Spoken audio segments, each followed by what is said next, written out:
installation of its Barbershop Forum series, Taking a Cut Out of Life.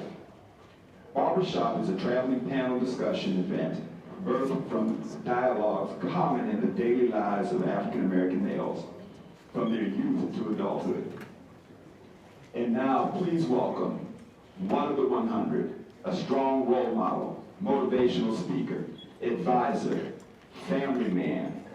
He has numerous accolades and has garnered the respect of organizations and agencies around the world. In his 6th term as chairman of the board of the 100 Black Men of America, please join me in welcoming Mr. Thomas W. Dortch, Jr.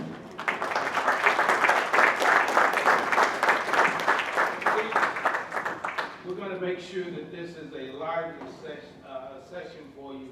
And I want to welcome each of you out this evening, and we really are happy to have you with us. We've got some phenomenal participants in our program today. And for those of you that know anything about the 100 Black Men of America, it's about our young people. And we've got some of our young people here from Prince George's County. We're working on a scholarship form a little bit earlier with the president of Alabama State University, Dr. Ross, started recruiting with me, and Dr. Ross is standing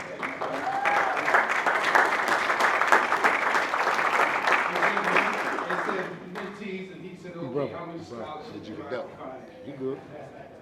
But the organization, again, we got our great start in 1963 in New York.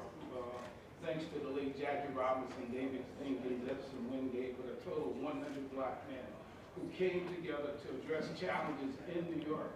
And since 63, and then our 2nd chapter in 65 in New Jersey, and our 3rd chapter in Los Angeles, in 67, we have continued to move. To the day there are over 101 chapters in England, the Caribbean islands. We're about to go back to Africa, where we'll be in Ghana, Kenya, and in Nigeria.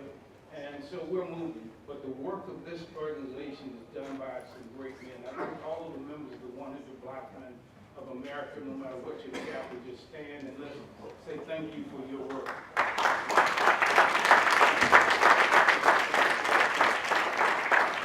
This is just some of the men that you see, over 8,000 strong with over 125,000 young people in our mentoring program making a difference. We have what is called Four for the Future: education, mentoring, health and wellness, and economic empowerment. Anything and everything we do fits into those areas with the overlay of leadership development. We understand that for us, we not only have to lead today, but we have to make sure that there's a future generation prepared to lead this nation as we look at all of the challenges that we have faced here. And so the work of the 100 has been one that has really been one of a passion and a love for our communities and making sure that we can make a difference. This barbershop, thanks to the commitment from AT&T, and this is their 2nd year of being our corporate partner and the presenting sponsor. You'll hear from a representative a little later. Has been one about us just bringing back the basics. When I wrote my book, The Miracles of Mentoring, I talked about the barbershop and what it meant to me in that segregated community in a little town in Toccoa, Georgia, where all of us, even though we were in a segregated society, when we went to the barbershop, the elders in the village always questioned us. And we went there while they played their checkers and played all the dominoes. They knew who we were. They knew our parents. But more importantly, they were concerned about us. And if that happened in those segregated times, I'm 69 years old, and I was blessed then. Was blessed to go to 2 HBCUs. And be a further foundation from the Fort Valley State University and from Atlanta University, now Clark Atlanta University, but the HBCUs, and all those experiences made a difference for all of us. And so today we're going to bring to you some serious brothers who are going to really lay out for us some of the cases, and this is a continuous series that we will have. We will be from here, and you'll see on the screen later, we're in Detroit this year, we will be in Oakland, we will be in Dallas, we'll be in New Orleans, and we will be in Atlanta with further barbershops, and we'll be bringing some more to your area. But before we go any further, there is a phenomenal lady who's with us today. She's been one of those voices that we could always count on. She's not one that has taken a back row seat to anybody. And even with the challenges we have today, we know that going to be one of the first in line to make sure that she challenges what is right and then make sure that the voice of reason is always there. And she said, I don't need a vote. I got a voice. And so, folks, help me to welcome to the stage Congressman Eleanor Holmes Norton, who is the Congressman of South Carolina.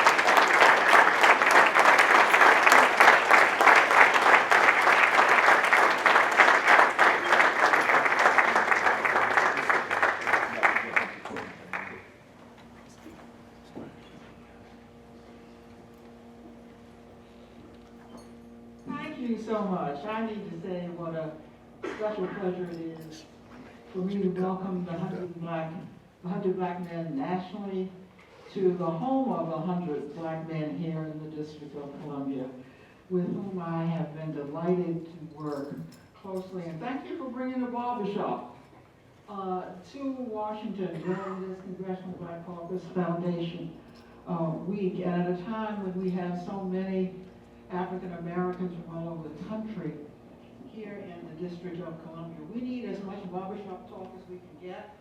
Look, I'm a card-carrying feminist, but I started a commission on Black men and boys a very long time ago. Because last time I heard is you had women, you also needed men. And my concern was that there had been a reversal of what I had experienced growing up in the District of Columbia. When I grew up and went away to college, and there were more boys graduating from high school and college than girls. By the way, this, and I mean black boys.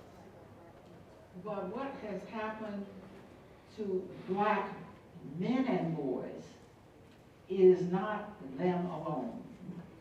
And I'll leave it to the white people to get their people together. I am concerned with this disparity between young Black women coming out of college, young Black men not. That is never what was intended. If you go to some of our HBCUs, like Howard University, you will see it if you graduate from college. We can do something about this. Excuse me, sir. This is a room full of role models. Just looking at you will do something about it for the average young man. And I am so pleased with the breadth of what you are covering here. That you are concerned with issues, economic empowerment, mental health, Black business, graduation rates, criminal justice. I mean, you are focusing where the focus needs to be. And you are talking directly to our people. You are known for your straight talk. Straight talk gets us someplace. We revere our men, and we challenge our men. Now, I know that the time has come, and that Black America has been awakened. I found that out because in March, I had a forum, and I expected to attract some groups to it. This was a part of our Congressional Caucus on Black men and boys that I chair with my good friend Danny Davis of Illinois. So we thought, let's have a forum on mentoring Black boys. But we never expected so many groups from around the country to raise their hands and say, may we speak at your forum. When time came, we had 9 members of the Congressional Black Caucus introducing mentoring, Black mentoring groups from their district. This is not spontaneous combustion. It is Black men understanding what they owe the next generation and stepping up to the plate in a profound way and as only they can do. I have my own DC besides my Congressional Caucus on Black Men and Boys, I have my own DC Commission on Black Men and Boys. Again, we do, I'm sure, what 100 Black Men do. You look for issues that will animate people, that are troubling people. We just had one in June on fatherhood. Fatherhood. We are anxious to see black men see themselves as fathers. The way to do that, of course, is to begin with boys. And so we had a very good discussion among black men whom we invited to discuss fatherhood itself. We are concerned that black boys are being raised by women alone. That's why, looking at the men in this room, I know that it doesn't take a father to raise a man, but it may take a man to help raise a man. And that is why you are so important to us. Another example of a recent forum our commission on Black Men and Boys has had is one on gun violence. We found that gun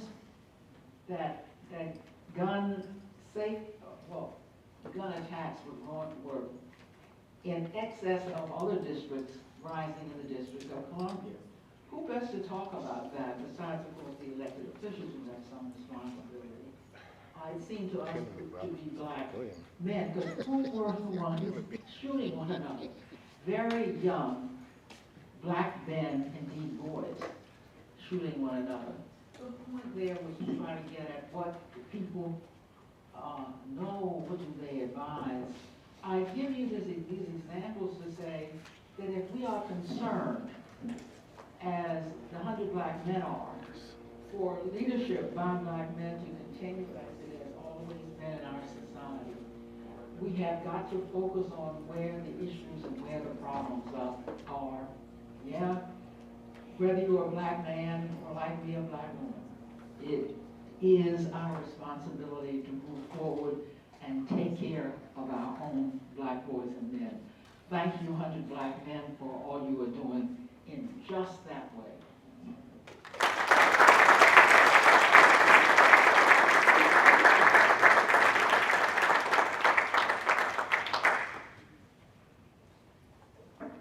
And before I bring up our host for this session, I get to call him my homeboy, one of my fellow Panthers from Clark Atlanta University, and all that good stuff. But before I do that, I want to first introduce, of course, John Armstrong, who's our CEO of the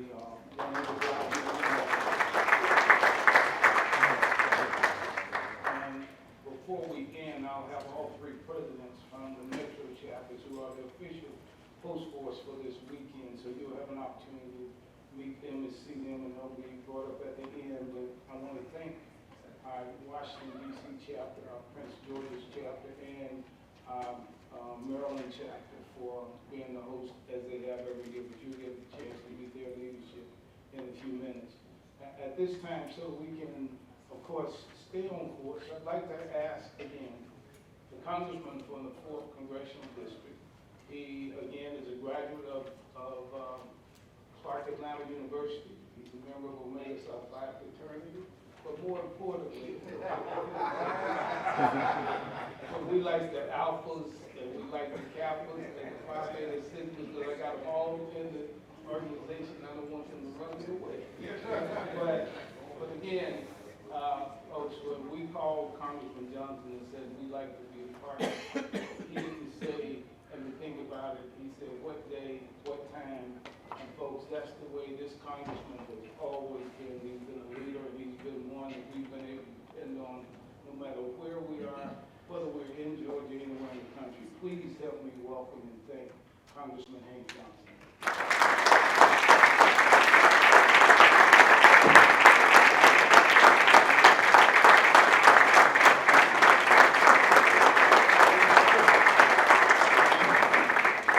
Don't get it twisted, y'all. You know that whenever the business, and we need to take care of business. And so whenever Tommy Dortch calls me, I know that it's something that we're going to have to get involved in. And so I'm happy that that he could call upon me to welcome you all to Washington, D.C. For this annual legislative conference of the Congressional Black Caucus, and for this to be one of the 100 barbershop activities that are planned around the nation. And so the thing that's, and so welcome to Washington, D.C., all of you, and thank you for participating in this very important event. You know, at the barbershop, I don't care how much you've made it, how far advanced you are in your education, how far removed you are from your car being repossessed, or having trouble with the light bill, or child support looking for you. You know, no matter how far you move from that, when you come to the barbershop, sit right next to somebody who is going through that same struggle that perhaps you went through. But we're all sitting there equal, regardless of education, net worth, those kinds of things. We're all sitting there about to get a haircut, waiting on the haircut. And so what happens? TV might be on, there might be some sports, and folks, barbers might be talking smack, and then somebody else from they're sitting there, and a customer jumps in, and before you know it, folks are talking, and it's young people jumping in, old people, some folks sagging, others with the collar with no tie on, kind of business a little bit, and but everybody there, some folks might be cussing, and talking loud as black folks do aggressively, but we ain't scared because we know how we are, And so there's something to say about the equality within the barbershop. It's a place where conversation can be had, and it's a place where older guys, if the young guys are listening, can impart some wisdom and some nuggets of knowledge. And even though the young folks might not appear to be listening, we might not think that they're listening, but they're getting something out of what we're saying. And it might come back to assist them or benefit them in some way. So anytime I get a chance to participate in a barbershop experience, especially one that's put on by the 100 Black Men of America, I will be there. So thank you for having this opportunity for us to discuss issues important to our community. Of course, we're always trying to do what we can to uplift our own community and focusing in on education and economic opportunity. And one leads to the other. So that's what it's all about. And with no further ado, I will kick it back to my friend Tommy Dortch.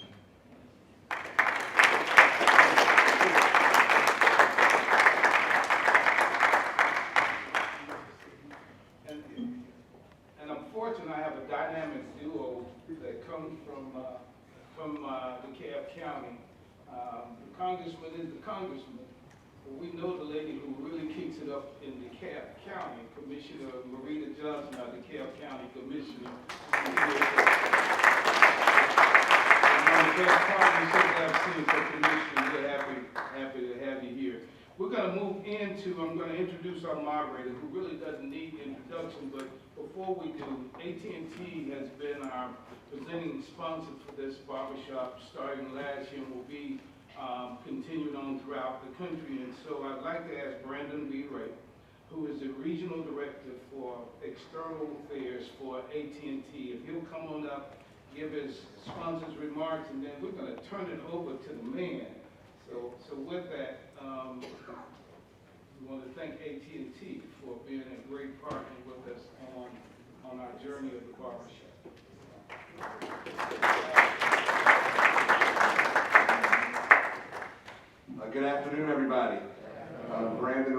Regional Director of External Affairs for AT&T, and we are proud to partner once again, as the Congressman said, one of the safe havens in the African American community, the Barbershop. And this again, it was kicked off in Las Vegas, amazing dialogue, and we're looking forward to kicking it off in other cities. Again, this is a safe haven, as we said, and a place where we are pushing forward because just like the Barbershop, AT&T wants to make sure you're all connected, and we would love for you to follow us at the Humanity of Connection on all of our platforms via social media, where we're amplifying stories of in the African American segment that most likely will not be seen. We're partnering with 100 Black Men, partnering with National Urban League, NAN, throughout the country, amplifying those stories and creating those partnerships. While it's very important to do the work, because up here, we're having a talk, but these men are also men of action. And then upon that action, we need platforms that amplify. And that's what the Human Connection is all about for AT&T. I bring you greetings on behalf of someone who's been a mentor to me and our Vice President of External Affairs, Tanya Lombard. She sends her regret that she had to cut out of town for a minute, but she's coming right back. So we want to make sure I bring greetings on behalf of Tanya and all of the employees throughout the land of AT&T. It's going to be an informative dialogue, and we are proud, very proud to be partners with the 100 Black Men of America, Chairman, our CEO. Thank you, and enjoy the dialogue, everybody.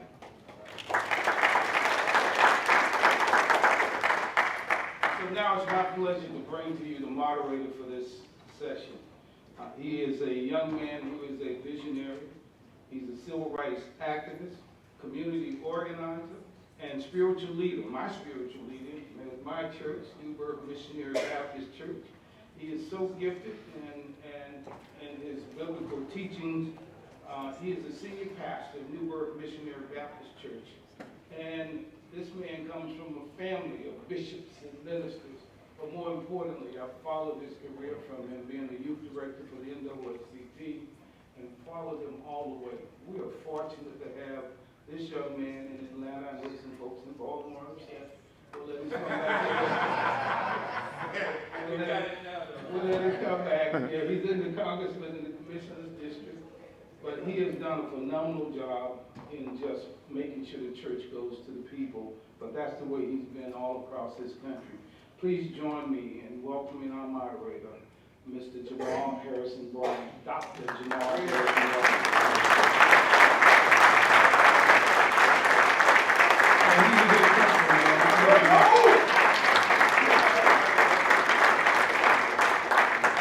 Good afternoon. Come on, y'all gotta raise your energy up. Good afternoon. What an amazing opportunity for us to come and share. This is the Barbershop, where today we're going to get a cut out of life. And it is almost serendipitous that we would have this in the middle of National Suicide Prevention Month, where nobody really gives redress to the mental health crisis that confronts African American men. For those of us who are of age, will remember our grandmothers didn't go to the beautician, the hairdresser. She went to the cosmetologist. And the reason why that's significant is that the cosmetologist dealt with the head. And so whoever sat in that chair would begin to discuss whatever was on their mind, and the beautician or the cosmetologist or the barber then became the entrusted confidant. This is going to be a safe, sacred space for us that we're able to share and have dialogue. I'll never forget Mr. Dortch. Many years ago when I was growing up in Baltimore, father took me to the barbershop, and the barber asked, could he see my dad outside? My dad didn't know what was happening. So lead pastor there in Baltimore, he said, Rev, can you come after hours? And my father was borderline offended. Why you want me to come after hours? Said, no disrespect, Rev, but the bros don't feel like talking when you show up. The conversation just comes to a screeching halt because the pastor's in the room. So I want us to have permission to take the brakes off, to have a free-flowing dialogue about all that is germane to black men in this hour. A super bad sister by the name of Dr. Joy Drury wrote a book called Post-Traumatic Slave Syndrome that talks about how we inherit much of the trauma that our fathers knew, and we don't even know why it is that we carry it. And so a lot of us, we sit and we don't talk because we don't know that therapy is available or an option, and don't even know that counseling doesn't make us weak, but makes us stronger men. As I tell the members of our church in Atlanta, you can have Jesus and a therapist, and one does not negate the other. And so, for our brothers, we're going to have an open dialogue and conversation, and we have every bit of confidence that the brothers who stand before you will represent your views, and if they do not, blink at me twice, and I'll try to get to where it is that you are, but ask that you would lend respect and deference to those who are standing on the panel. I'm grateful to have my new congressman as one of our contributors today. He has already introduced himself, and we are thankful for him. Would you warmly welcome Brother Hank Johnson, who is our congressman from Georgia.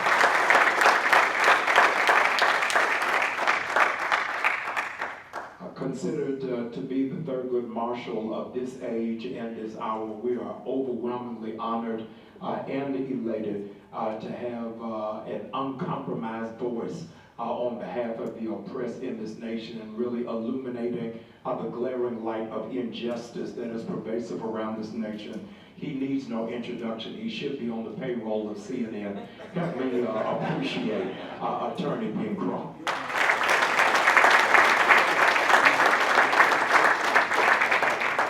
In the old school church, they didn't have praise and worship. They used to have testimony service. And if we would have testimony service, our next guest has an amazing testimony, and I don't want to jump in front of his train, but hopefully as we move forward in this dialogue and discussion, he'll be able to really give his compelling and transparent testimony about his own life and how he is a beacon light of all that 100 black men represents in terms of mentorship. Help me thank God for Tony Lewis, who is with us on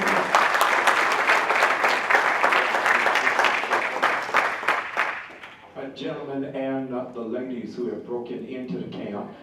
We want to talk about just a few things that really go around the orbit of the life and the world of being a black man in America in 2019. And regrettably, Attorney Crump, we are in the middle of a hot dialogue that CNN can't have, that Fox wouldn't know how to articulate, and MSNBC is unsure how to articulate in terms of 21st century civic engagement. And you're finding a generation that is caught on the 50-yard line. Is civic engagement taking a knee with Colin Kaepernick, or is civic engagement working in the back room with Jay-Z? What does it look like in this hour and in this age? Because you're dealing with a generation that's saying they're tired of marching when they never march. How do we find this Cirque du Soleil balancing act of what does 21st century civic engagement look like when we have technology at our disposal? Certainly. Thank you, Reverend Brian, and thank you to the 100 black men. I'm very honored to be here on this important panel. Before I start, I just have to say this. Every time I look at Jamal Brown, I think back when we were going around the country advocating for justice for Trayvon Benjamin Martin, and we would have Reverend Al and Reverend Jackson and other communities when we would come to a particular city. But it was very clear that everybody who was going to speak before Reverend Jamal Brown, because after he spoke, nobody could follow the comprehend. Please edit these remarks. Reverend Sharpton is walking down the hall now. There's disrespect to it. But to answer your question, it's very interesting because on Sunday here in Gordon, we're going to be in Galveston, Texas. Showing up. And Galveston is the scene of something I just couldn't believe happened. They took a mentally ill, severely mentally ill African-American man. Two white police officers had the audacity to sit on top of the horses and tie him to a rope and march him through the middle of town. And they had no problem with that. And so I am so grateful that the young people at Texas Southern and Fairview A&M and all these young people said, we have to do something about it. And so I got these calls from the family, what legal action we could do. And, you know, he wasn't injured in any way, but he was humiliated. I mean, it was almost, when you look at that picture, you thought it was 1819, not 2019. And President Dortch, they literally, the white people who filmed the video, they thought that they were filming a movie. So that's why they took out their cameras and they were thinking, certainly this had to be a movie. This couldn't be reality. This couldn't be real life that you were going to, in the 400-year anniversary of us remembering the first enslaved Africans being brought to North America, that they wouldn't have the audacity to do this. So this became the conversation not only in the barbershop, but all over the world because you couldn't unsee that image. And so these young people, they said we have to do something. And so you know very well, it's not just about fighting the battle in the courtroom, but I believe the more important battle is fought in the court of public opinion.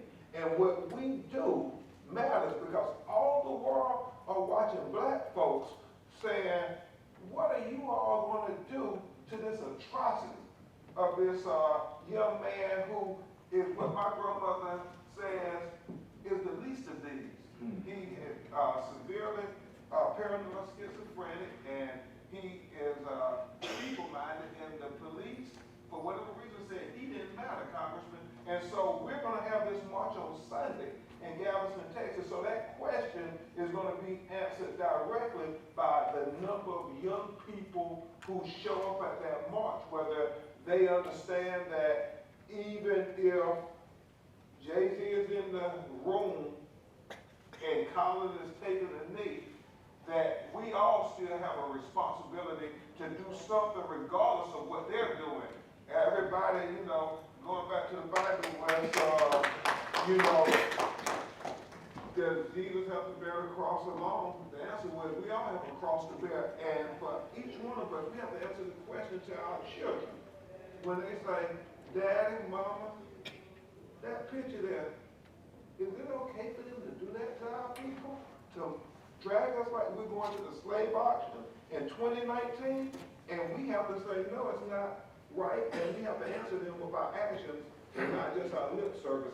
So hopefully we will be able to report back to you, Reverend Bryant, President Dortch and the 100 Black Men, and I didn't know Galveston was as conservative as it was. You know, you go around and you learn stuff about people.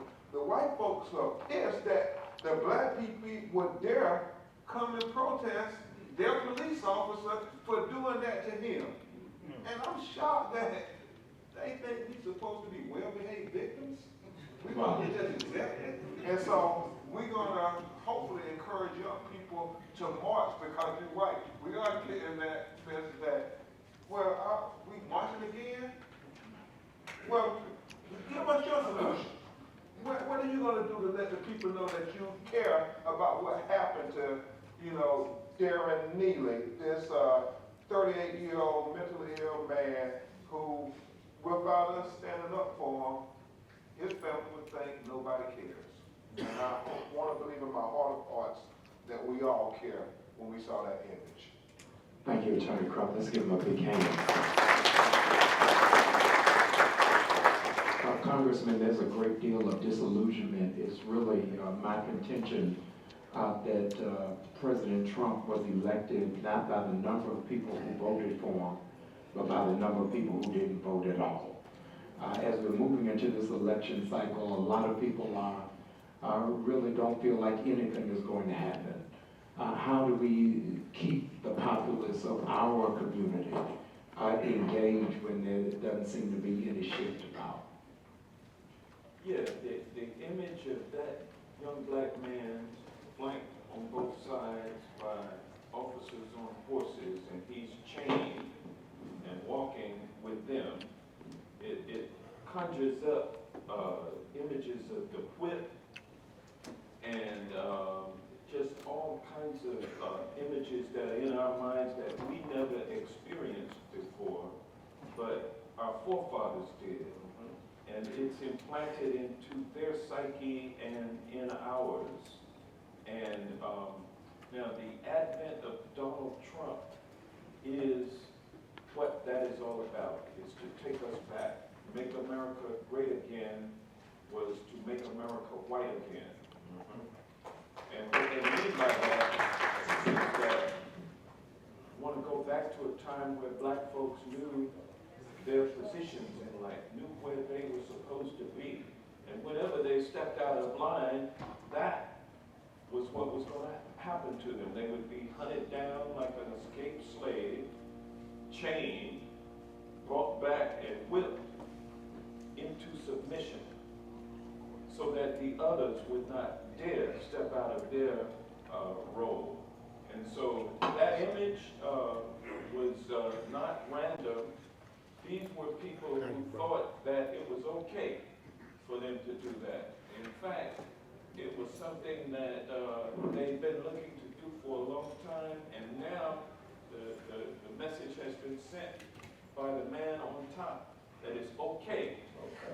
And so we have all kinds of things happening now. Folks who go visit plantations to sightsee, and then they get indignant about the fact that the host of the tour is including information about the slaves in the life of the plantation. They get indignant about it, and even will write on social media and put their name down and dare you to challenge them in their superiority, in their privilege. This is how people are thinking now, that it's okay to exert your position, that you are superior and you have the privilege and everybody else is on the bottom. And so, and it's amazing to me that 13% of our black males in 2016 voted for Donald Trump. It's amazing to me that a large number of black males in Georgia refused to vote for Stacey Abrams for governor. And so we have work to do in our own minds because we've been sickened with the poison of Mr. Bobo. inferiority. And we need, and these, yeah, we've got to work on ourselves to make sure that we stand up and stand tall to what is going on all around us and what that march is all about, marching to take us backwards. And so we have an opportunity, in addition to being out on the street demonstrating, we also have opportunities watching people like Jay-Z. He's got the financial capital. He's in position to perhaps become a team owner one day. So he may take a position, a small 5% or 2% position in an NFL club. I don't know what the details are, but I believe that we must work in different lanes throughout this system. We've got to be in every lane, and we've got to be working without losing the perspective that we owe ourselves and our community a whole lot. We can't sell out. We got to go and be about what's right. Awesome. Give our congressman a big The late public intellectual and comedian Dick Gregory said that in 1968, black people, when they were in trouble, would either call on Jesus and the NAACP. And now we have a generation that doesn't call on either. what would you now say is the umbrella that can be used in this hour to mobilize the largest demographic in the history of black people in America who don't go to church, and the largest demographic that is not a part of a civil rights organization? Yeah, I think it really goes back to your first question about civic engagement. A lot of my work has been about showing individuals that come from challenging communities that they have a voice, that they can impact their immediate community, and then hence the broader community, that they can impact policy. As we talk about Kaepernick or Jay-Z, I think it's very important that individuals on a very local and neighborhood, community-based level understand their power, understand their voice, and so if they amplify and get active and engage civically, then it will also hold people from political offices to even Jay-Z, it will influence him and what he's talking about. When people can see that our leaders who may get access to certain conversations have people that are behind them, right? And we also got to train our people up around using their voice in terms of coming out to polls and voting locally and nationally. Because, like, if I take myself as an example, I didn't grow up in the church. I didn't grow up as being any part of any sort of civil rights or organizations, and weren't in my neighborhood. So a kid like me, you don't even understand that these things exist or that they're possible. Not the church. The church is around. You see the church. You may not go inside the church. But the church in your community may not be as active. They may not reach out to the guys that's on the corner. My vantage point comes from, I'm the guy on the corner. And I work with those guys today, and I think my strategy has been, one, leading by example, but the other thing is really, really pouring into them and letting them know, not the value that we have, right, as people that quote unquote made it, but the value that they have, right, how much we need them, what's their role in changing things, and if things really can and will change, it's gonna have to include them, right? I think we look to young people to come to them and say, hey, I got information you need. I feel like today we live in a world where we got to understand the importance of cross-fertilization between ages, between class, even within the black community. I do believe that there's a major gap. And so when I heard things like the NAACP or the Urban League, I'm 39, I'm just really, I'm not ashamed to say this, it's really a sort of a microcosm of the blinders that are on when you come from certain environments. Who will tell you about it? Because when I went in my barbershop, it was gangsters in my barbershop. You might have a guy who had a construction job, or he was like a janitor or something. If I'm gonna speak about guys who worked. But other than that, there were street guys in our barbershop. So where would I get that information? So even when it intersects my life in some capacity, right, I block it out because I don't understand. I'm not interested. So think about that as it even relates to going and voting. Vote why? So I feel like as a leader, as somebody who's been able to navigate through, that is my responsibility to show other young guys and young women in communities like the one I come from, not just here in DC, but across the country, that you matter and you can impact change.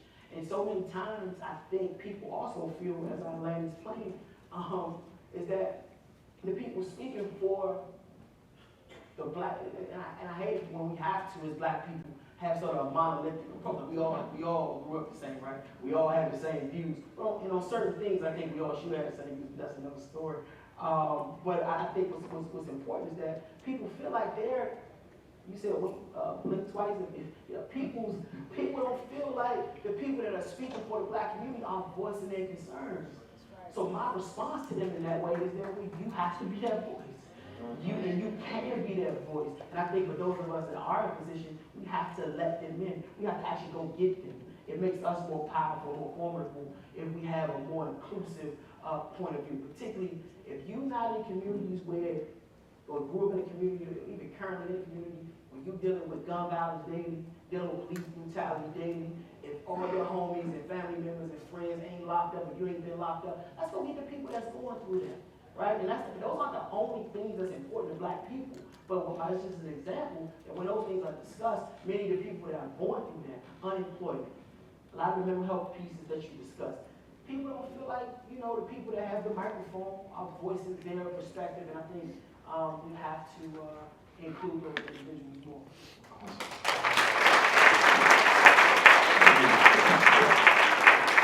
Another form of civic engagement, you know, a lot of young people say, well, my vote doesn't matter. And the thing I always appeal to them is, well, if your vote doesn't matter, why in the hell are they working so hard to stop you from voting? I mean, and I've seen it firsthand, not only in the community, but in the courtroom. I had the honor of representing 8 of the most courageous black women I've ever met in my life. After Barack Obama was elected president and the secret was exposed about absentee voting, and these women in Madison, Florida, there was a black woman running for the school board. Madison, Florida had never had an African-American elected countywide. So it was a source of pride for these women. And they did everything in their power to get people registered to vote. And they did absentee ballots being sent to the apartments and everything in the hood. Well, Carl Rove, you all remember him, he, this enemy of equality, they started changing all the laws in America on absentee ballots because President Barack Obama had figured it out that blacks were going to vote absentee before election day. Well, they came up with all these technical points that, well, the ballots couldn't be sent to the church. The ballots couldn't be sent to the community center or anything like that. So these black women had the ballots sent to the project apartment complex, the headquarters, and then they would take the ballot and go to the people's houses and knock and say, you need to fill out your absentee ballot and so forth. After she won the election, her white opponent complained, and the governor of the state of Florida ordered the Florida Department of Law Enforcement officials to go to Madison, Florida, get with the local sheriff, and go arrest these black women with guns drawn to intimidate them to say, don't you ever think about registering those black folks to vote absentee, because that gives them too much power. And the last thing I would say on this point, Reverend Bryant, and especially President Ross, these young people, when we are trying to get justice for our children, and I'm not just talking about when it's a police shooting or this stand your ground stuff. I'm talking about every day how they're killing us in the courtrooms in every city and every state in America. And you don't have to take my word for it. Just go sit in the back of any courtroom and watch when little white and boys and girls, and then little black and brown boys and girls with very similar fact patterns come before the courtroom. You see the little white children get, you know, a slap on the wrist, and they walked out the courtroom, and the little black children taken to the corner of the courtroom, and they're fingerprinted, handcuffed, and given a trumped up felony conviction that they have to bear like a cross on their back for the rest of their entire life, never getting the benefit of the doubt, the benefit of possibility, the benefit of consideration. No, they are not a convicted felon, and they are hobbled in life forever in America.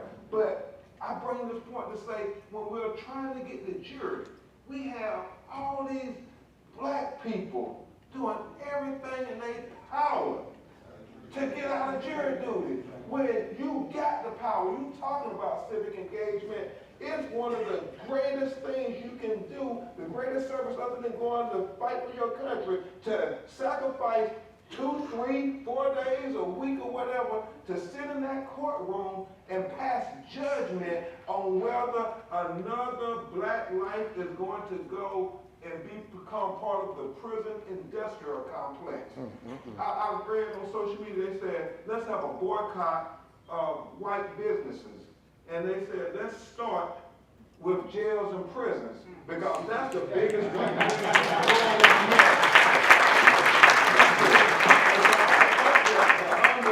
We're taking that boycott, and we first started by saying, everybody, when you get that jury summons, and you heard me say this, well, one of the hardest things for a black lawyer to do is to go in the courtroom with his black client, and the only thing black in the courtroom besides them and their client is the judge's role. Because all the black people said, we don't want to be here. And they got the power to save that young person from just a life of destitute.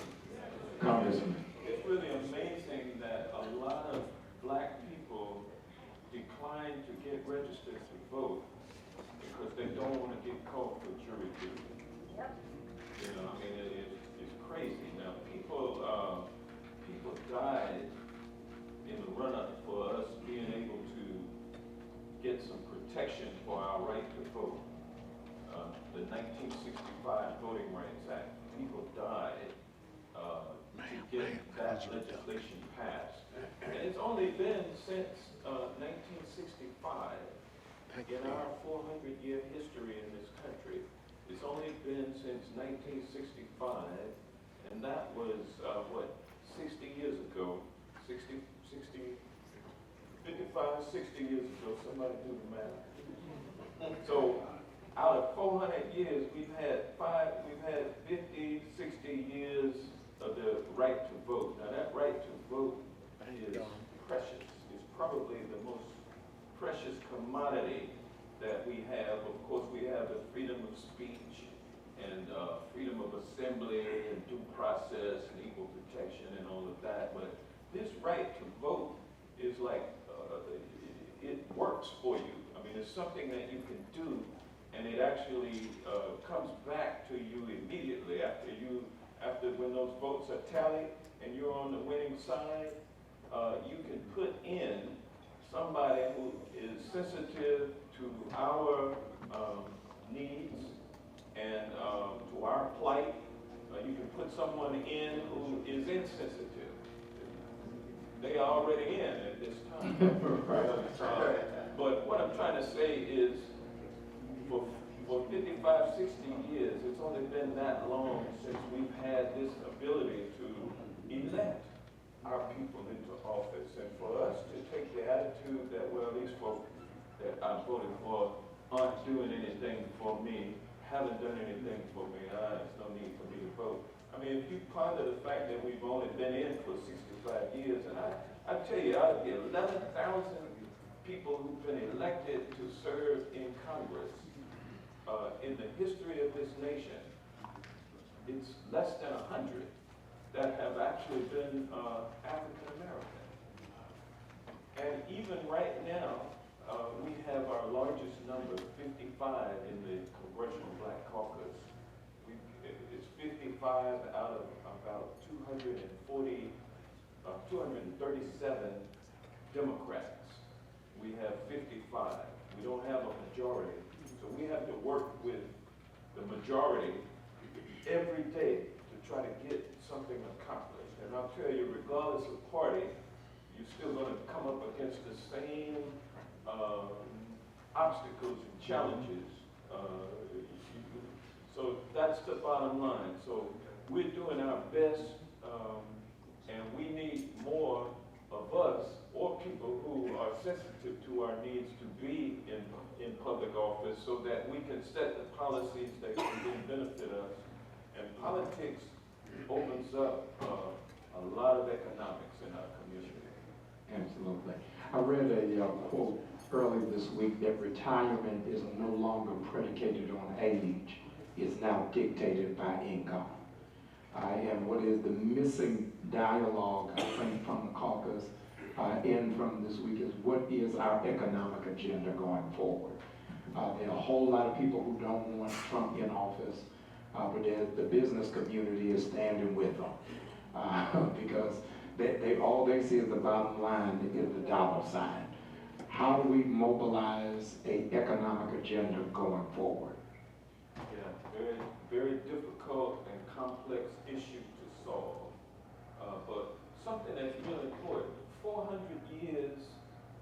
in this country, 60 of them with full rights to vote, but still plagued by residual legacy, racism, privilege, and superiority. To think that we should be comfortable and happy with the 40 acres and a mule that we were promised and a few of us got back then, but most of us didn't. To think that we should be happy with that and that there should not be any affirmative action to try to level the playing field, to enable us to catch up, or at least to die trying to catch up. If we are not about trying to get that playing field level economically, we're not doing what we need to do. And so things like the judges, the federal judges who are being appointed and confirmed by the United States Senate.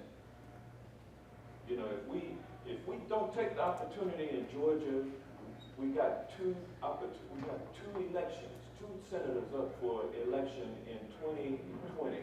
If we don't take the opportunity with a state 35% African Americans, and if we all turn out along with right-thinking progressives, if we all turn out, we can win those 2 seats. We can tilt the balance in the Senate in favor of the Democrats, and we can make sure that we install judges with lifetime tenure on the Supreme Court on down who are not indoctrinated against things like affirmative action. These judges are taught from an early age that is wrong. Tony, at the grassroots level, the generation before us used to have Christmas clubs. The churches used to have credit unions. The number of black banks are shrinking. A quarter of our HBCUs are in danger. All of us are coming from different areas of the country, and we're watching gentrification happen right before our very eyes. What do you think is a model that is attainable for us to begin the process? Yeah, I think, like you said, what else is like support black business, right? And that's not enough. I think it has to be definitely incubator set up that can grow black businesses. We have to push young people into not just entrepreneurship, but I believe that it needs to be a push to create and have people in industries that are bustling, tech, banking, things of that nature. Back to the civic engagement piece, having communities to push on, their legislators, the politicians in their areas that work for them to ask for inclusion of black businesses. I don't want to say set aside, but you need things set up so that black businesses can be competitive. And then when those black businesses are able to compete, this has to trickle down as well, because just because you can have some thriving black businesses, but are those businesses recruiting from the very communities that they come from? I think that's something that's missing. Like I often think about, I don't know the makeup of whatever the most successful black business we can think of, right? That's black led. Then I would like to look at their staff. Does it represent, right? Or does it look like the white company's business in terms of employees? I think those are the things that when we peel back the onion, that's going to be really essential when we talk about growing black business. And then we also got to share knowledge. Like we really have to share information. Sort of this idea of mentorship, sort of this one-on-one, professional and young person, right? I always think about the fact that how easy is mentorship when people live in communities? Like I ain't got to come pick you up and spend like 2 hours a week with you, 2 hours a week or 4 hours a month. What if I live down the street, right, and I just bump into you, and we can have like a 10-minute conversation, but we doing it every time I see you. And if I'm a businessman, and you're an aspiring businessman or businesswoman, then I can share jewels, share information with you. I think it has to be like all of those things to really help us move the needle, because I've seen, sort of like entrepreneurship programs, which are great, particularly aimed at if it's return citizens of young people. All that's great, but I think people need to sell it because sort of that foundational knowledge is not easily accessible or not as easily accessible as they should be. So I would say we have to do a better job individually of, creating those spaces, but then calling on our officials to say, what is your plan for black business? That's even up to the federal level. What is America really prepared to do to have a certain amount of percentage of contracts go to black businesses, local governments the same way. I know some models for that. I know DC even has something similar to that. But what you run into again, and I'm going to close here, is that a lot of startups across the board, particularly black businesses, when they're not necessarily have the capital, so we need banks also to be willing to sort of support and invest in a way in which people can have the ability to thrive. You know what I mean? So I think it has to be all of those parts. Absolutely. Attorney Crump, Black Enterprise printed a couple of years ago that 78% of black businesses failed the first year. Not because they had inferior products, but inferior support. How do we get to the Kwanzaa principle of economic development, cooperative economics, for us to be able to have our own ecosystem of our economy? I'm so glad you asked that question, Rev, because I was about to segue there. Well, first of all, 2 points. Access to capital. We cannot trivialize that in any way.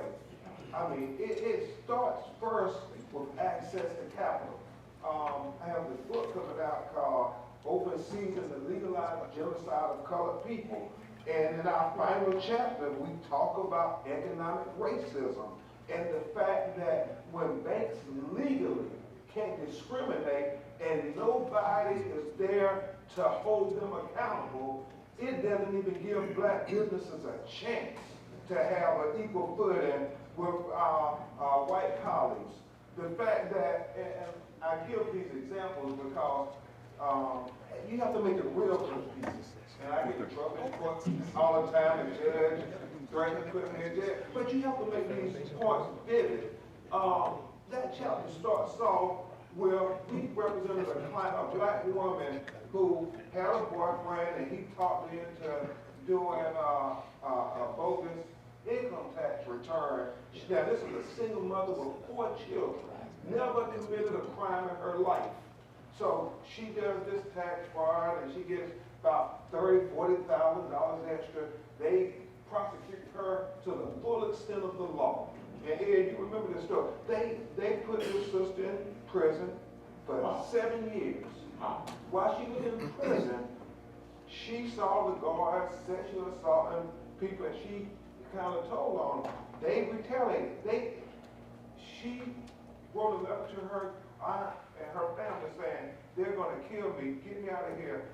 Her aunt then calls the warden and tells them they feel her life is in danger. And so they move her to solitary confinement. She turns up mysteriously dead that next couple of days. Now, remember, this was for her doing tax return for $30,000, $40,000. Countrywide Financial. Defrauded America out of about $30 billion. A jury had a trial. They found them guilty. They said they were accountable. They were negligent. And they fined them $1.8 billion that they were supposed to pay. The bank appealed it to the federal judge and said their winning excuse on appeal was, we didn't mean it.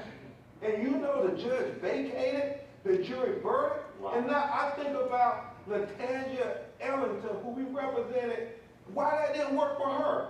She said, I didn't mean, I was just trying to help my family. I have a daughter going to college. We were trying to figure out, that didn't matter. The judge still sentenced her to 7 years. So you got to have somebody, regulators, the federal government, holding people accountable to make it fair. That's the first thing we have to do, and make them, not allow them to redline in our community where they're not going to invest in this part of town. They're not going to put a grocery store, they're not going to put a pharmacy, they're not going to do anything. And that is the law at work. The last thing I will say on that point is simply this here, that if they do give us the access to capital, and I struggle with this too, I'm just being real, and you have to be honest with yourself. I think every week, how much money did I spend with black people?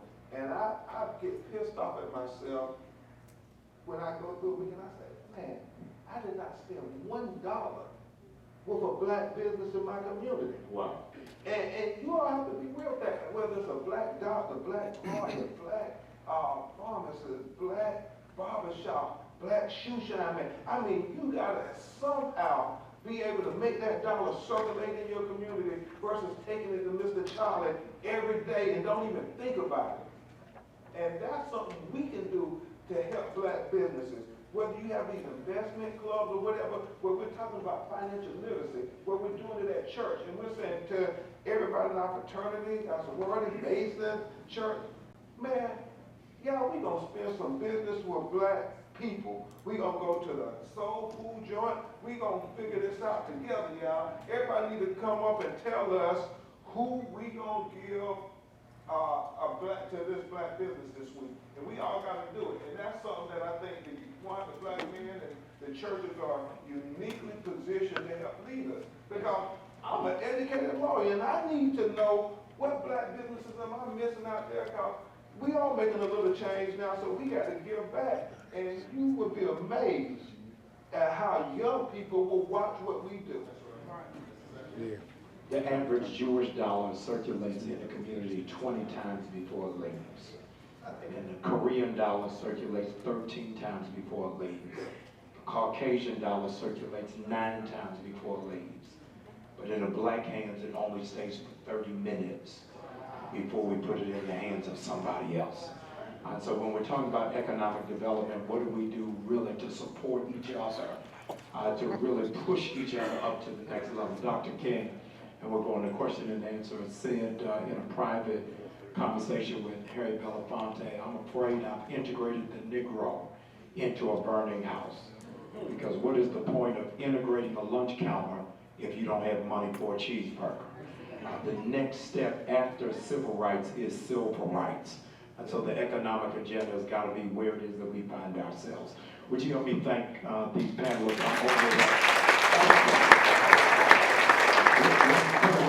We're not finished. We're just going to Q&A, but before doing that, yes. When you mentioned the relationship between Mr. Belafonte and Dr. King, Yes. And then we started off, we talked about Cap and Jay-Z, right? Yes. Around social justice. And something just occurred to me about, I think we live in a time, and we told you a few social media as well, is if we're going to give a message to young people and our people in general, and the people in this room, I think it's really important to sort of look at the relationship between Dr. King and Belafonte. Harry Belafonte never looked to overshadow Dr. King, speak instead of Dr. King. I think, or Ali, as it relates to Malcolm or Muhammad, right? They were there to support, to amplify them. I think we've arrived at a time for us, as black people, where sort of the most famous person is who is the expert on our issues. I think we have to figure out a way to have the experts, the activists, the people that are fighting on the ground, on the hill, wherever they're doing this, be as important in our eyes as the entertainer and the athlete. Not to take anything away from the entertainer and the athlete, but we cannot lose the importance of people in this room, right? Because if they get silenced, if we get silenced, then the message gets diluted. And often when I see these pictures of Belafonte and King, I'm like, how did that stop? How did that stop? How did the most famous person become the sole mouthpiece? We do need that in the black community, and we've always had it. But we need the people in this room as well. We need our young people to see the people in this room as being as important as a Kaepernick or Jay-Z. Wonderful. Would you give our panelists a big hand? We want to open the floor up for questions. Those of you who are on social media, we invite you to use hashtag legends, hashtag 100 black men. We want this conversation, this dialogue to really pick up steam in social space. As Mr. Dortch said, this is going to be on tour, and so we want to be able to put it out there in the universe that it's coming. And so those of you who are texting and tweeting and Snapchatting, ask that you will please, and for the two of you left on MySpace, please use the hashtag Legends and 100 Black Men. I want to ask, just for the sake of uniformity, you'll give us your name, where it is that you're from, and one question, or you will make a statement that is under 90 seconds. So ask that you will not give flashbacks or your favorite scripture, but that you would just keep it in as close as you can. No disrespect to anybody, but we want to try to get as many people in as possible. You'll give us your name, where you're from, your question, or your statement that is in 90 seconds. Yes, sir. Brother Tariq Oduno, do I live in Washington, D.C.? I'm out of Jefferson County in Beaumont, Texas. Grew up in Galveston, Texas. And I want to just quickly speak to and ask a quick question.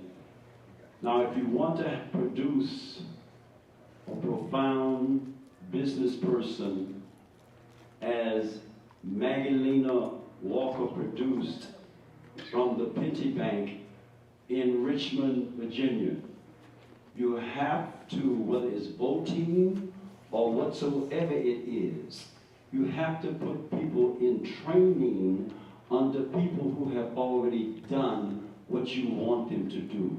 Now, the Negro Business League. As best as you can. I'm compressing, yeah. Thank you, sir. I want them, why don't we look at how can we look at the productiveness of the Negro Business League between 1900 and 1928 and the National Council of Negro Women in that same time period, and how can we benefit in 2050 from what they did in that first 30 years with character. I guess that's just an introduction, right? Yes. And thank you so much on behalf of 100, the most famous organization that empowers Black men. Give them a round of applause. I just bum rush the stage because when Tommy Dortch say, get your butt on stage, you run up to the stage and you deliver a message. I'm Dr. Ken Harris, President and CEO of the National Business League, 119-year-old organization founded by the iconic Booker T. Washington. I recently took the helm a year and a half ago to add some armor on the illustrious tires that Booker T put together. Your conversation is right on point. We've been successful both socially, educationally, politically, where we have not turned the corner and a model is set. I would say Booker T was 100 years before his time. His model is more relevant today than it even was back then. And think about how he was able to mobilize more than 600 chapters throughout the entire country under one infrastructure with pennies and nickels and no internet and smartphones. Just think about that. And so as we think about today and the trajectory of Black business, the misnomer is we're always beaten down thinking that all Black businesses are mom and pop shops, which is far from the normal conclusion. We have some of the most successful companies in the entire globe. Some have reached $10 billion in capacity, scope, and scale. And let's not talk about what Black businesses are doing in the neighborhoods. And let's not talk about what the fastest growing segment of entrepreneurs in the entire country, regardless of race, creed, color, or gender, which is Black women. Black women, Forbes magazine, give yourselves a round of applause. I know it's a few in here that support the brothers. Are exceeding all expectations. And so now it's important, and especially when we have a leader like Tommy Dortch and so many other great leaders Within business, we realize it's time for us to come together under a national and global platform to start deploying the necessary resources so that we can be successful and speak from an economic voice. So when you talk about character, I even have to say as well, there's some folks that's doing business, and there's folks doing business. We got to get with the folk and help those folks doing business to start legitimizing themselves in doing business so that we can grow our firms, not just from a 1 mile radius within your block, but that business is now doing business across the state, is doing business regionally, is doing business nationally in all these urban and majority black populated environments. And more importantly, we're opening up the doors a handful to international commerce, import and export.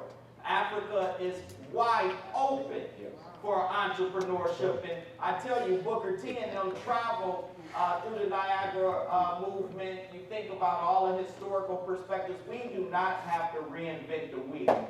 But more importantly, we got to get off our own island. So I'm going to just shut up for a second.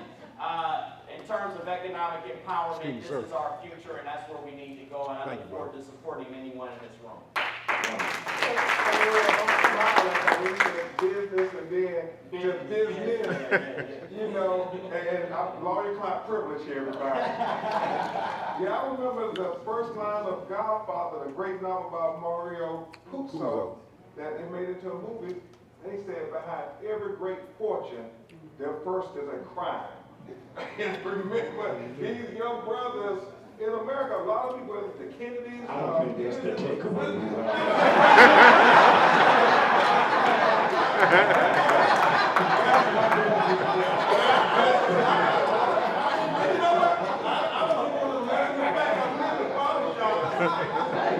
We are in a barbershop.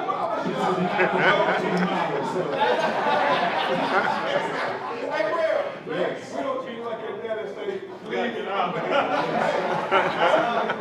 Our panel is a hijacking the cue. Yes, I did, sister. Yes,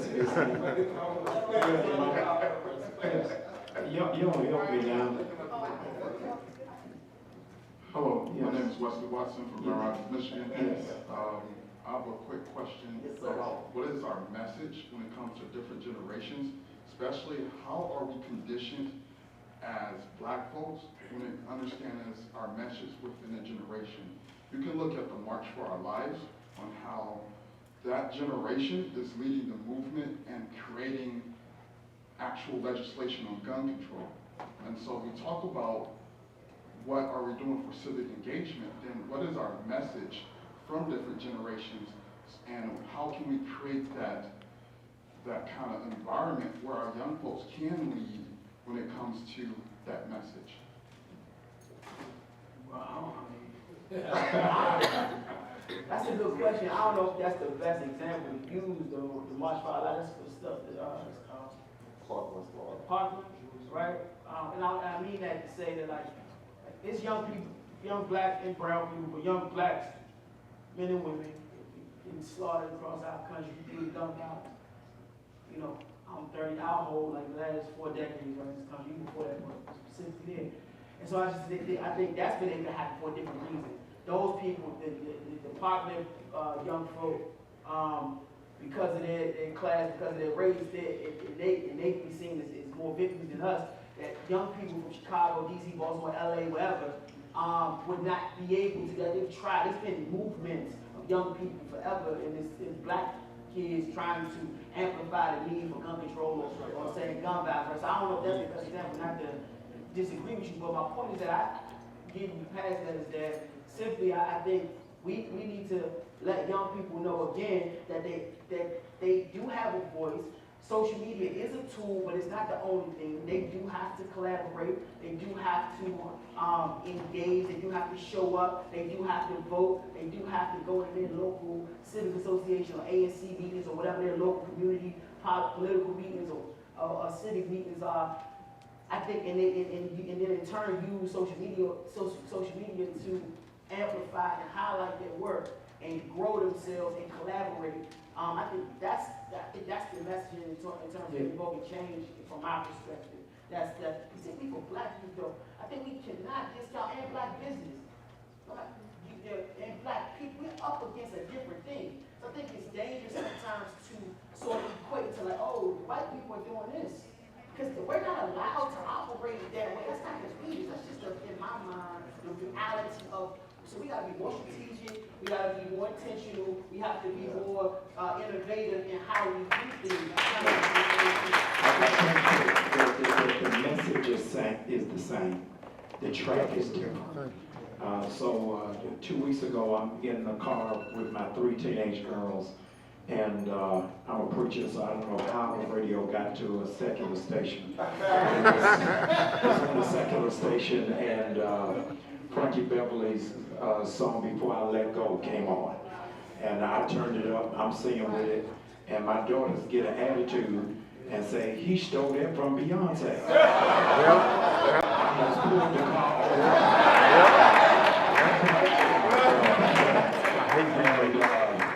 I had to walk them through slowly that Beyonce stole that from him. It's the same message, it's just different music. And I think that's got to be the recurring theme, even of understanding what Booker T stood for, what Thurgood Marshall stood for, what Malcolm X stood for. Those principles are still in place. And so we just got to really just remix it for where it is that we are. But I think the same principles of what our brother talked about in terms of having character and integrity and doing business have still got to be in place. Our dear sister, I'm sorry to keep you waiting. You're fine, sir. Thank you. I'm Wanda Halbert. I am from Shelby County, Tennessee, Memphis. And I served 15 years as a legislator on both the school board and the city council, and now I'm the first black to be the county clerk where you do all of your business. And my question to you all is this. We often talk about MWBE opportunities. We open the doors. But when do we ever talk about collective purchasing? Because that's something that's really hurting the black community. We can go to all the black businesses in the world, but we can't deny the fact that if it costs me $200 to get something at a black business, but it cost me $50 because they were able to collectively purchase and resell. How do we fight that issue? Because that's a real issue that can't get us beyond the fact that some of us end up being the minority piece of the big piece, and the rest of us are left out. Thank you. Excellent question, sis. Relative to your question, too, I'm going to answer that. Can the president of the 100 Black Men of America stand up? Just stand up for a second. My brother, bring 3 young black men with you to your local chapter. If it's not one in your immediate area or demographic, then travel down to Detroit, travel to Lansing, go whatever, and bring them around men who are doing the work today. We have to grow this organization. It is absolutely critical that we have trained mentors, strong, intelligent, educated black men, and they doing work. They're doing work. So I wanted to commend our new national president and what he's doing. Young folks, it's a little different time. This is the show me state for young people. They don't want to hear the conversation. They don't want to hear the paragraph and the 15-second speech. They want to look at what you got on. They want to see how your flow and your swag is pertaining to the movement, and they want to see you doing what you're talking. And more importantly, when I'm in the classroom, I ask the students, what do you want to do? Do you want to work for somebody, or do you want to own your own business? The future generation will always say 95% that I want to own my own business. So either we continue to move in a direction, either you own your own or someone else will continue to own you. That's one. Relative to your question, because the cavalry ain't coming, bruh. All right? The white horse with the robe and the sword is not showing up to their doorstep. We got to get out here. We got to get active. We got to change our mindset, brothers and sisters, right? And sisters need to come in the barbershop too. They got sons and fathers as well. Now, relative to your question, no question about it. We spend $1.5 trillion as an economy. We're larger than the 10th largest GDP country, if that makes any sense. Black folks spend more than Mexico, Black folks spend more than the entire African diaspora connected. Black folks spend more than Ireland, Britain, etc. as an economy. But what do? Our first premise, we've been trained and programmed to spend our money outside of the community. And black folks, black businesses have no choice but to raise their margins to stay competitive. But you're exactly right. It's about forming ecosystems now. We got to come together. We got to collaborate. We got to practice Ujima, right? Cooperative economics. And more importantly, it's time for us folks like yourself, and I'm so thankful that you're here. You jumped in the sea of men, and you said, let me showcase these resources that are available to you, because that's what it's all about. Deployment of resources, deployment of capital, us working together, and you sitting on your own island by yourself when the storm comes by, you getting swept up.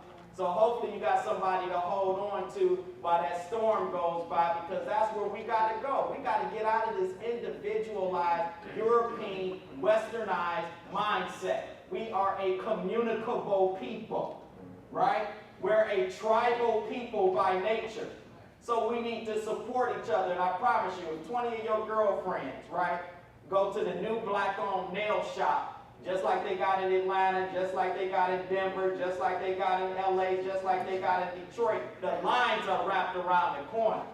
It is now popular to own a black business and to support a black business. We just got to change our mindset. The time is coming. The revolution is here, and I'm going to leave you with this. The revolution won't be televised, it'll be digitized.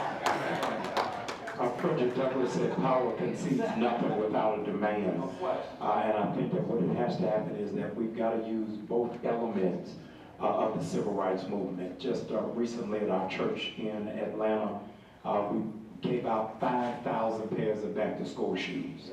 But we went to the neighboring mall and said, Foot Locker, you got to give us some shoes. All the Negroes running through here with no NBA contract, you got to donate something, or else we'll take our dollars somewhere else. And we're so used to having a glad hand asking without seeing what our real economic strength is, and I think that we've got to mobilize that.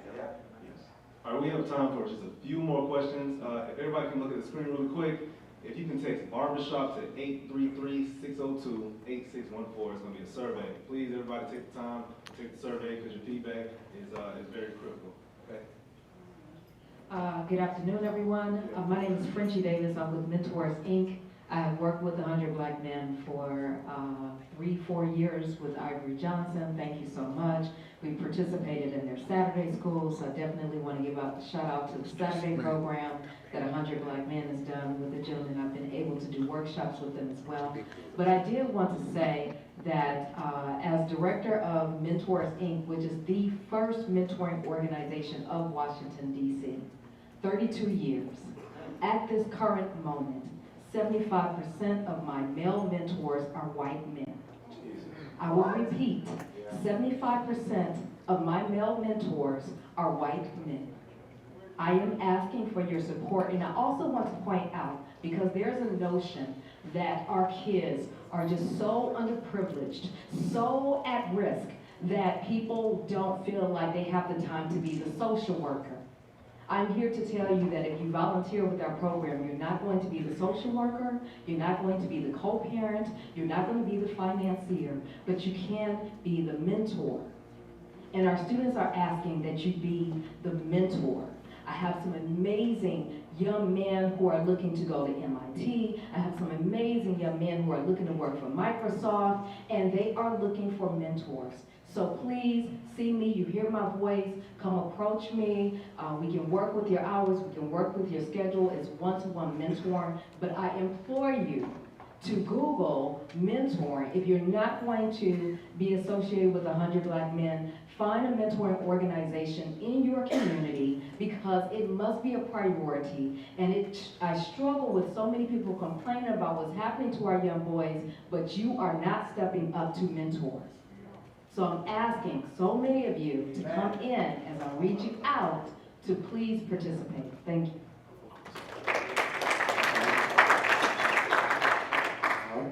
We have time for 2 more, I think is what Brother shared. Yes.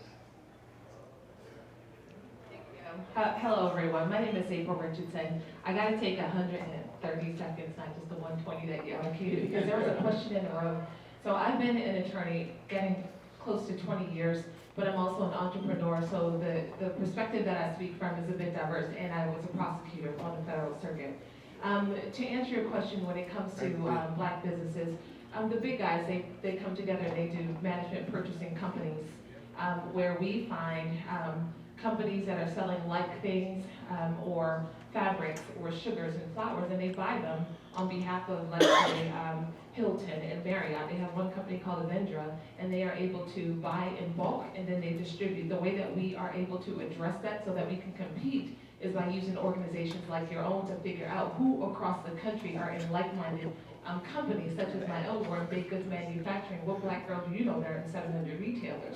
It's not many of us that are out there, but if you ask me how do I compete at that level, I need butter, right? But so does the girl down the street, so does the man down the street, so does everybody else.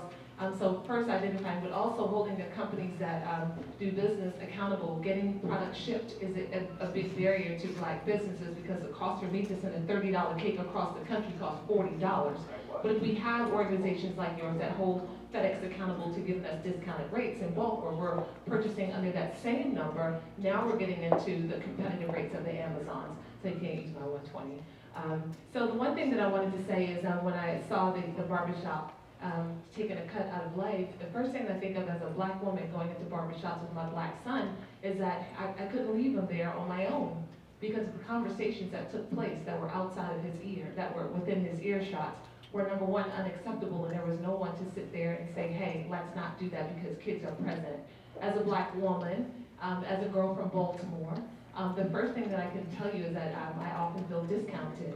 As a business owner, discounted because I'm in Ricestown Road, right by Pastor Church, in a shopping center. Right to the right of me is America's Best Wings. To the left is a European deli, and right on the end is a Peruvian chicken place. And all the black people that go in and buy, they pay full price. They don't argue about the menu, but what do they do when they come into my bakery? Do you have a discount? Right? Well, I'm trying to support you because you are black. And on the other side of it, when it comes to the discounting of me being black and everyone else, it bothers me when someone in Baltimore City dies at the hands of a police officer, and we are fast to burn down the city and we're fast to march when 400 people have already been killed by black hands. Why aren't we marching against that? When we know that we know exactly who killed. So until we have the attitude that we are worth the full price that has been paid for us, we've got to stop discounting ourselves. And that's the number one thing that I want to say. So thank you.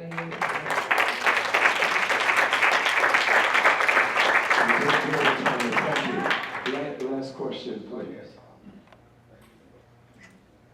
Thank you. Dr. Brian, Yes. my friend, Dr. Crump, Ken Harris, who knows who we are, from Detroit. So my name is Winston Glass, and this is not a question. I'm directing this to you, Attorney Crump. My car was stolen in front of my house. I decided that I was going to go to the black dealer I heard about in town. I went to this dealer, I bought a caravan. And in the process of sitting with the black salesman, I said to this gentleman, I said, hey man, I understand there's a black man that owns this place. He said, yeah, that's him over in the corner. I said, really? He said, yeah, he's cool. I said, okay. So I go over to this gentleman, and I walk up to him and I says, hi, my name is Winston Glass. I'm buying a caravan from you. I have a 7-year-old son. Here's what I want you to do for me. I'm gonna bring my son up here. I want him to meet you, because I need my son to see a man running a $10 million+ dealership on 8 Mile in Detroit. I don't know who's from Detroit. Jesse Jones, Northwestern Dodge. And so I said, and oh, by the way, I'm a vice president of this HMO, and I'm in sales and marketing. I need some of your business cards, because I'm gonna tell everybody I know and promote your business. So he says, well, come over to my office. And I'm gonna make this short. This is the short version. So I go to his office and he asked me, have you ever considered having a car dealership? I said, man, are you crazy? I'm financing my caravan. It ain't no way that I can afford to buy a car dealership. So he said, is that lady that was over in the booth with you your wife? I said, yeah. He said, I want to meet her. So she walks in the room, sits down, and he says to her, Mrs. Glass, have you ever thought of your son, your husband, having a car dealership? She's like, what's going on in here? You know, something happened I don't know about? So this is the short version. 18 months later, I'm in a dealer program, okay?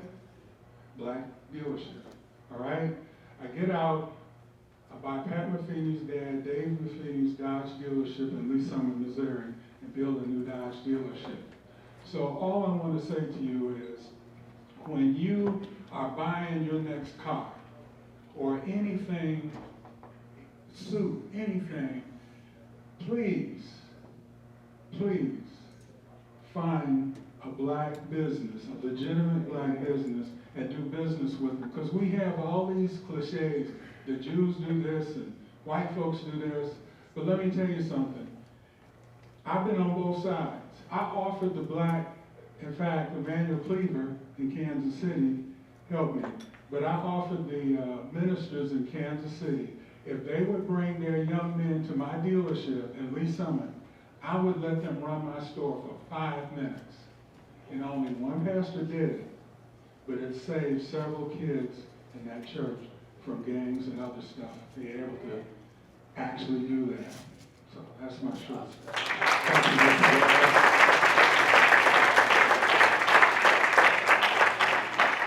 The moral of the story is, if anybody wants a caravan,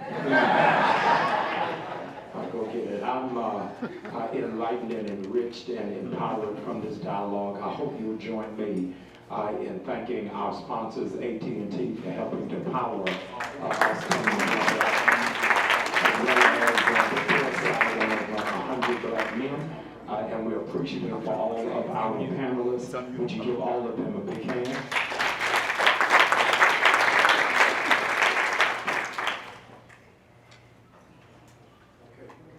And I'm not sure what's supposed to happen next.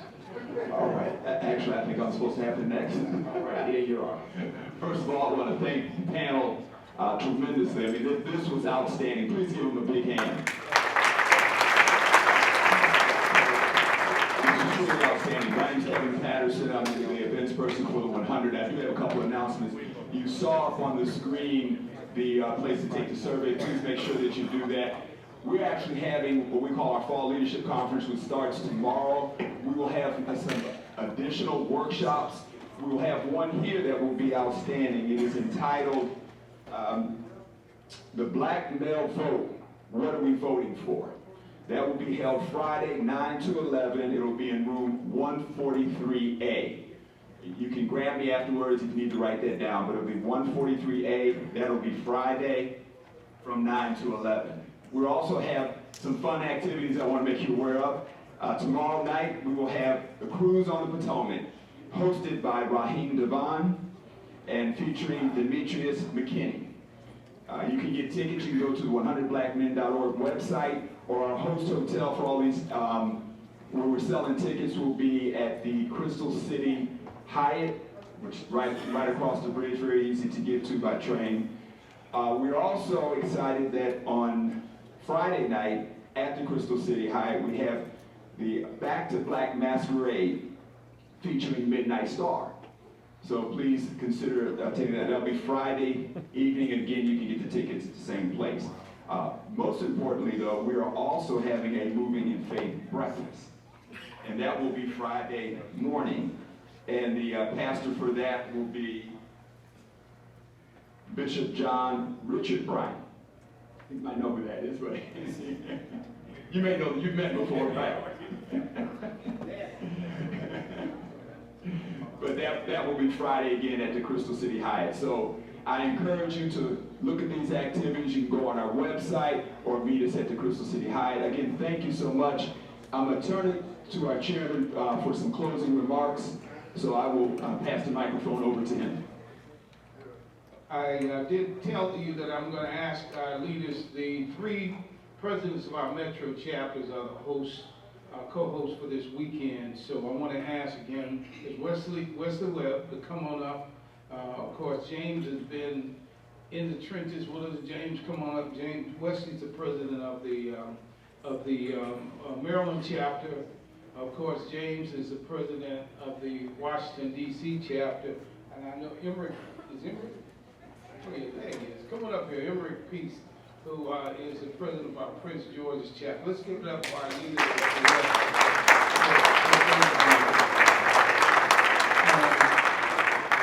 I also want to make sure that I recognize Jason Wallace. He's the executive director of the mayor's office for fathers, men, and boys.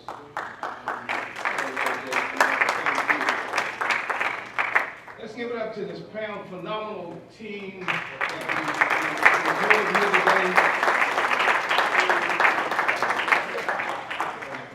And I hang close to being, because see, when I saw art, I always send an art. If I see it, I send it to him. He said, I already got it. He said it's just like Samuel Jackson. When he said, well, there's a movie coming out, I said, don't worry, Sam already got it. But we want to thank all of you and all of the team and our staff, and Sherrod Polite, who is our coordinator. Sherrod, come on and thank you. This is our coordinator for our Barbershop Tour. And folks, Sherrod's a phenomenal brother who's done a great job for us. And then we have our other team. John, come on up here, though, our CEO, because it's important. I want to make sure John Armstrong, it's always important, too. He's got his other team here. So I'll let John introduce the rest of the team, because it's a phenomenal team of folks.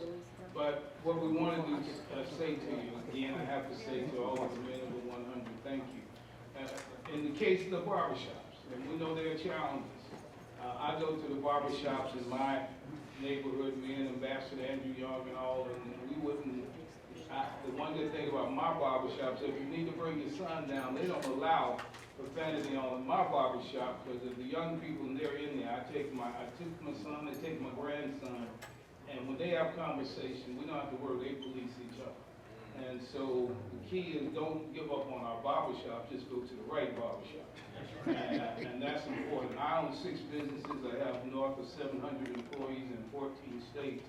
And 90+% of all of the people I do business with are Black business owners. But what we have to also do is take the time, because when I did eat fast food, and if I was in Buckhead at a McDonald's and saw the service there, and if I went to Bankhead at a McDonald's in the service, I talked to the owner of that fast food restaurant and have a conversation, because the young people, they aren't trained.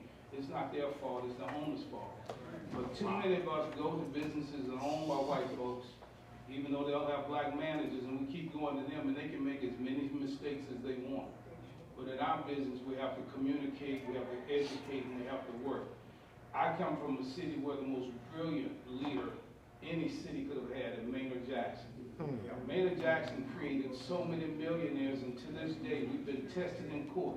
But Atlanta has a mandatory now, 41% mandatory, 41% procurement, not a goal, 41% procurement. And every Black mayor we've had for 42 years stick to that. And so it can be done, folks. So we talk about business, but the other side of that, as we talked about and you heard it, you got to hold the business owners accountable. Just because they make multimillionaires, you don't give them multimillionaires, you don't give them a pass.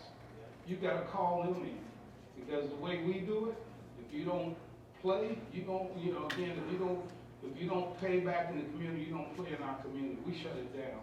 Because Maynard said then, if you are a prime contractor, you still got to do 30% with minority businesses like the white folks. So folks, with that, as we move and work together, this team here on this stage and the men of the 100 throughout this country, we're trying to make a difference. And so that it's not, so there's no misnomer here. While we need more men to mentor, My chapters are at capacity. So we are mentoring the 125,000 young people in our programs. And so we're doing our part, but folks, there are millions of young boys and girls who need mentors. Even if you get 1 hour a week, 4 weeks out of a month, you'll make a difference in the lives of those. But the point is, when they call for mentors, the first to step up are white women. The second to step up are white men, then black women, and last are black men. Susan Taylor, working with the 100 years ago, we created the National Cares Mentoring Movement with a goal to get 2 million black mentors. So in the 100, we don't have a problem. We can't reach all of the young people, so when we can enter in partnerships, we want to. We want to encourage. So all of you in this room, make the difference in the lives of a young person. That's why this Barbershop Tour is part of what we try to do with the 100, to try and bring some awareness, to bring some phenomenal people who have different experiences, but for all of you, if nothing else resonates, it's on us. We can't expect others to do for us the things that we can and we must do for ourselves. And so we have to stand up and be counted. The other thing that's important, folks, is we cannot, as Maynard Jackson said, be scared Negroes. We sit around and we go along to get along. We got to stand up and be counted. And just as we're dealing with the issue now, and I can understand why we are having a major mass movement. Give me one example what an assault rifle does for anybody other than kill. It's been 15 years since we banned assault rifles in this country when that bill legislation expired. And we still sit around for assault rifles. And if you look at the statistics, the mass murderers in this country are usually white males. And there are more Americans who are murdered in this country and from domestic terrorism than are murdered on foreign land. So we got to stand up and be counted. Your voices have got to be heard. We continue to have these forums. My senior pastor, you know, there are no chains and no wraps around him. When he gets in the pulpit, he turns it loose, and we've encouraged that. Our church has got to get back to doing what they used to do. Quit being afraid of standing up and speaking out. So our challenge to all of you in this room is thank you for what you've done. Thank you for being here, but this was not a forum just for you to come and hear dynamic men speak, to hear great courses. It's a chance and a call to action for us to move and make a difference. So with that, we want to thank AT&T. We'll be moving them as John introduces staff, and then we're going to get out of the way, and we'll look to see you at the forum tomorrow. We'll look to see you at those who want to cruise on the Potomac. We're just going around on the Potomac. We're not headed back to Africa. Some fun tomorrow. And those of you like old school, then come and check out Midnight Star on Friday. But with all of this, the 100 thanks you. And we thank you for allowing us into your communities. All right, thank you, Chairman Dortch. As Chairman Dortch said, I get the honor of introducing our staff, which made this possible today. You met Sherrod Light, our coordinator, did a great job.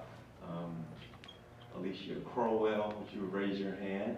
She did a tremendous job of helping us. Also, we have Gina Towns, would you raise your hand?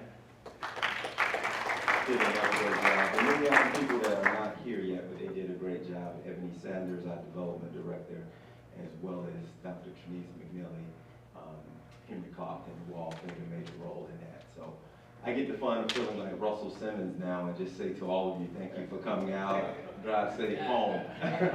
But again, hopefully you got something from this event today. Did you get something from this? Yeah, that's always a true sign of was it successful by your applause. So again, as mentioned to all these men that are here, all the great speakers that came, thank you for everything that you've done for us. For you that's in this room today, we could not do this without your support. So we're going to continue to reach out to you, share information, and keep you up to date. But again, thank you for your tremendous support. And Kevin, I need to introduce Kevin. I see you pointing at me. Oh. No. Thanks to our AV team. Oh, my apologies. Thanks to our AV team for coming out.